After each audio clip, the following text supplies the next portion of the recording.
இல்லை இது எனக்கு என்னமோ இது ஒரு பெரிய ஸ்டண்ட் மாதிரியான ஒரு ஃபீல் தான் இருக்குது. ஒரு திரைப்படம் சென்சார் ஆகிறதுக்கான டைமிங், அந்த படத்தில் என்ன பிரச்சனை இருக்குங்கிறது அந்த டீமுக்கு கட்டாயமாக தெரியும். என்னென்னா வெல் எக்ஸ்பீரியன்ஸ்டு டைரக்டர், மற்ற அந்த அந்த அந்த குரூப், அந்த படம் ப்ரொடக்ஷன் பண்ண குரூப்பு, அந்த ஹீரோ பெரிய ஹீரோன்னுட்டு எல்லா வகையிலையும் மோர் எக்ஸ்பீரியன்ஸ்டு அவங்க இப்படி லத்தாஜிக்காக வந்து 18ஆம் தேதி சென்சார் கொடுத்துட்டு 9ஆம் தேதி படம் ரிலீஸ்க்கெல்லாம் வரமாட்டாங்க. அப்படி வந்தாலும் இப்போ பொதுவாகவே சென்சார் போர்டில் சாருக்கு தெரியும், நீங்கள் சென்சார் போர்டில் அவங்க கொடுத்துருக்கிற நாம்ஸ் எல்லாம் படித்து நீங்கள் சென்சார் வாங்க போனீங்கன்னா நீங்கள் 65 நாள் 70 நாளுக்கு மத்தியிலலாம் சென்சாரே வாங்க முடியாது நீங்கள் அப்படி போயிட்டீங்கன்னா. ஸோ அது எவ்ரிபடி நோஸ். அது இப்போ நீங்கள் பொதுவாகவே நீங்கள் நடிகர் இயக்குனருங்கிறதுனால சொல்கிறேன். நான் 2 படம் சென்சார் பண்ணதுனால நான் என்னோடய 2 படமே காம்ப்ளிகேட்டட் ஃபிலிமு. அதில் பர்டிகுலராக கனிமாடம் இல்லாமல் சார் வந்து நம்ம தெரியும் உங்களுக்கு, சென்சார் போர்டில் யார் இருக்கான்னு தெரியும். அவங்க அதில் சாமின்னு வர்ற மொத்தத்தையும் கட் பண்ணாங்க. ஆனால் இதெல்லாம் பண்ணுவாங்கன்னு நமக்கு தெரியும். நான் ஒரு சின்ன படத்துல சென்சார் போர்டில் இருக்கிற எல்லா மெம்பர்ஸும் பிஜேபி, ஆர்எஸ்எஸ் அந்த சிந்தனை போக்கு கொண்டவர்கள் தான் இருப்பாங்க. ஆமாம். இடதுசாரி பார்வையோ அல்லது வேற எழுத்தாளர்கள், கலை இலக்கிய ஆட்கள் யாரும் இல்லை. யாரும் இல்லை. அது வந்து நீங்கள் லைக் நீங்கள் சென்சார் போர்டுக்கு நீங்கள் இப்போ வாங்குறதுக்காக நீங்கள் போனீங்க, ஒரு இலக்கிய திரைப்படம் எடுத்துட்டுலாம் போனீங்கன்னா உங்களுக்கு உட்கார்றதுக்கே வெக்கமாக இருக்கும். அந்த அளவுக்கு இருக்குது இப்போ சென்சார் போர்டு இங்கே. அது எனக்கு நடந்தது, அதை நான் அனுபவிச்சதுனால சொல்கிறேன். பட் எனக்கு இந்த விஷயத்தை பொறுத்த வரைக்கும் என்னன்னு கேட்டிங்கன்னா, நிச்சயமாக அங்கே இருக்கக்கூடிய அத்தனை பேருமே வெல் எக்ஸ்பீரியன்ஸ்டு டெக்னீஷியன்ஸ். அவங்களுக்கு நல்லா தெரியும் ஒருவேளை இவ்வளோ பெரிய காம்ப்ளிகேட்டட் திங்ஸ் அந்த படத்தில் இருந்துருந்துச்சுன்னா அவங்க நிச்சயமாக ரிலீஸ் டேட் அனௌன்ஸ் பண்ணியிருக்க மாட்டாங்க. சம்டைம்ஸ் படம் ரெடி ஆகலைன்னா, இல்லை படம் ஏர்லியராக ரெடியாக இருந்துச்சுன்னா இன்னும் ஏர்லியராக இது மாதிரி பிரச்சனையெல்லாம் வரும்ன்ட்டு போயிருப்பாங்க. டேட் அனௌன்ஸ் பண்ண மாட்டாங்க. எனக்கு இது எப்படி இருக்குன்னா, ஒரு டேட் அனௌன்ஸ் பண்ணிவிட்டு ஒரு பொலிட்டிக்கலாக உள்ளே வந்திருக்கிற, தனக்கு கடைசி படம்னு அனௌன்ஸ் பண்ணியிருக்கிற, இதுவரையில் தமிழ் சினிமாவில் 75% கேட்குற ஒரு திரைப்படமாக, 60% தான் ஒரு ஸ்டார் படம் கேட்பாங்க. பராசக்தியெல்லாம் அவ்வளோ தான் கேட்டுருக்காங்கன்னா 75 விழுக்காடு கமிஷன் ஷேரிங் கேட்கக்கூடிய டிக்கெட் காசுல. ஆமாம், 75% அவங்களுக்கு போயிடணும். இப்போ நீங்கள் பராசக்தினா 60 போனால் போதும். இப்போ 75ங்கிறது வந்து இல்லை, இது ஸ்டார் படம், நாங்கள் அதிக விலை கொடுத்து வாங்கி, அந்த அளவுக்கு தாறுமாறாக வியாபாரமான அந்த திரைப்படம். அந்த திரைப்படத்துக்கு கடைசி நேரத்தில் இவங்க வந்து ஒரு ஸ்டண்ட் ஒன்று பிளான் பண்ணியிருப்பாங்க. அது எந்த ஸ்டண்ட்டுமே தமிழக அரசில் நடக்கலை. இப்போ இந்த படம் இப்படி ஒன்று போயிட்டுருக்கு. யூ பிலீவ் ஆர் நாட், தமிழ்நாட்டில் இருக்கக்கூடிய இந்த சின்ன பசங்க அத்தனை பேருக்கு என்ன தெரியுமா கற்பிக்கப்பட்டிருக்கு? பாத்தியாடா திமுக கவர்மெண்ட்டை படத்தை நிப்பாட்டி விட்டாங்க அப்படின்னு தான் சொல்லிட்டு இருக்காங்க. இந்த சென்சார் போர்டுங்கிறதுக்கும் தமிழக அரசுக்கும் எந்த சம்பந்தமுங்கிறத இல்லைங்கிறது எவனுக்கும் தெரியாது. அது பெரிய டிஸ்கஷனாக பேசுறது. இது பண்ணது நமக்கு டெல்லியில் இருக்கிறான், அவனோட முடிவு இது எல்லாமே. ஒருவேளை விஜய் வீடியோ போட்டு பிஎம் சார் நான் இங்கே தான் இருக்கிறேன், என்ன வேணா பாருங்க, நீங்க வந்து ப்ரொடியூசர் எல்லாம் டிஸ்டர்ப் பண்ணாதீங்க, பழையூர்ல தான் இருக்கேன், அப்படின்னு அவர் தான் சொன்னார்னா தான் கன்வே ஆகுன்றீங்க. நான் பழையூர்ல தான் இருக்கேன், தனியா தான் இருக்கேன், உங்களுக்கு எனக்கு தான் போட்டின்னு சொல்லுங்களேன்.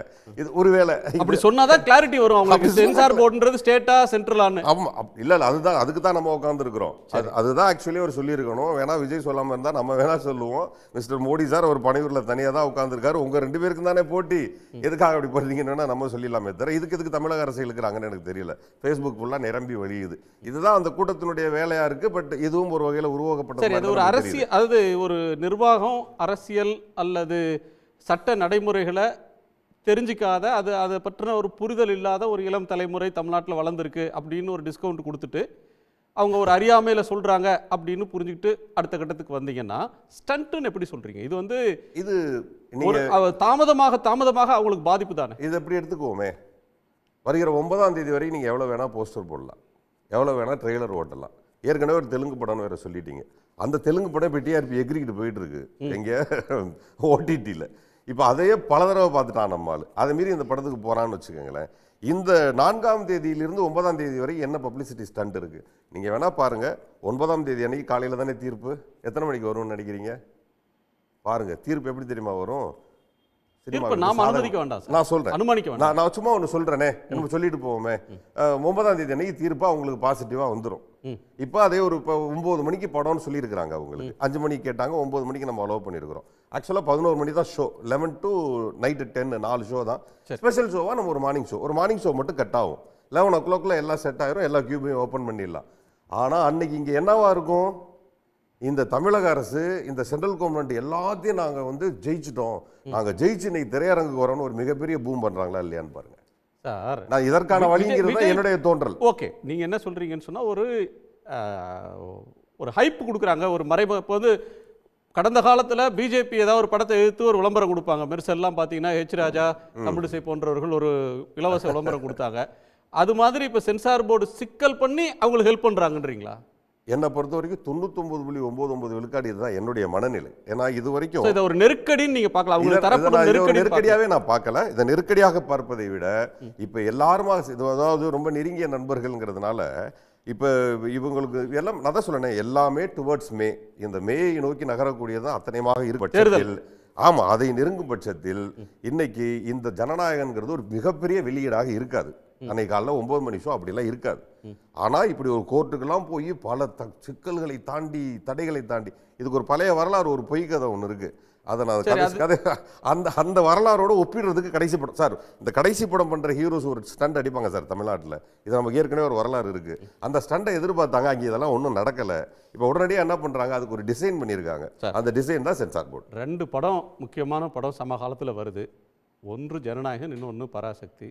ஜனநாயகனுக்கு ஒரு பெரிய ரசிகர் பட்டாளம் இருக்கிற ஒருத்தர், இன்னொருத்தர் வளர்ந்து வரும் ஒரு கலைஞர்.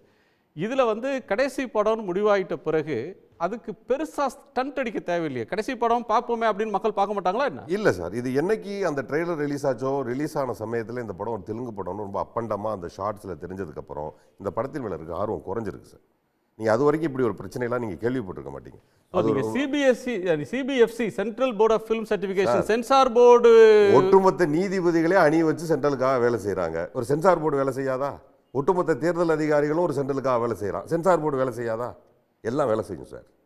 இந்தியாவில் இருக்கக்கூடிய அனைத்து தரப்பும் வேலை செய்யும் சார். ஒருத்தனை வளர்க்கணும். சரி சார், சென்சார் போர்டு யூனியன் கவர்மெண்ட்டோட ஆட்கள் தான் நியமிக்கிறாங்க, அவங்க கண்ட்ரோலில் தான் இருக்குது. தகவல் ஒலிபரப்புத்துறை அமைச்சரகத்தினுடைய கண்ட்ரோலில் இருக்குது.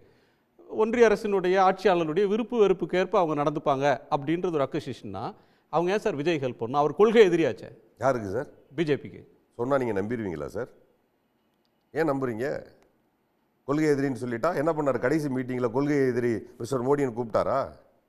இந்த திருப்பரங்குன்ற விஷயத்துக்கு வந்து வாய் திறந்து பேசினாரா? இல்லை சப்போர்ட் சொன்னாரா? இல்லை எதிர்ப்பு பேசினாரா? இப்போ இது வரைக்கும் பிஜேபி எகெயின்ஸ்ட் ஏதாவது பேசியிருக்கிறாரா? சரி, அப்படி பேசாத ஒருத்தர் ஒரே ஒரு வார்த்தை மட்டும் சொல்லுவார் சார், நாங்கள் கொள்கை எதிரி. வேற ஏதாவது சொல்லியிருக்காரா சார்? சரி, அப்படி தமிழக முதல்வரை கூப்பிடுறாரு 1 to 1, கூப்பிடுங்களேன், மோடியை கூப்பிட சொல்லுங்களேன் 1 to 1. அமித்ஷா வந்துட்டு போனாரு, மிஸ்டர் அமித்ஷா என்ன அப்படி பேசுறீங்க, வாங்கலையும் கூப்பிட சொல்லுங்களேன். அதெல்லாம் கூப்பிட மாட்டாரு. இந்த நண்பர்களுடைய கதை 9ஆம் தேதி அன்னைக்கு வெட்ட வெளிச்சமா தெரிஞ்சிடும் சார். உடனுக்குடன் செய்திகளை தெரிந்து கொள்ள சன் நியூஸ் பெல் ஐகானை கிளிக் பண்ணுங்க.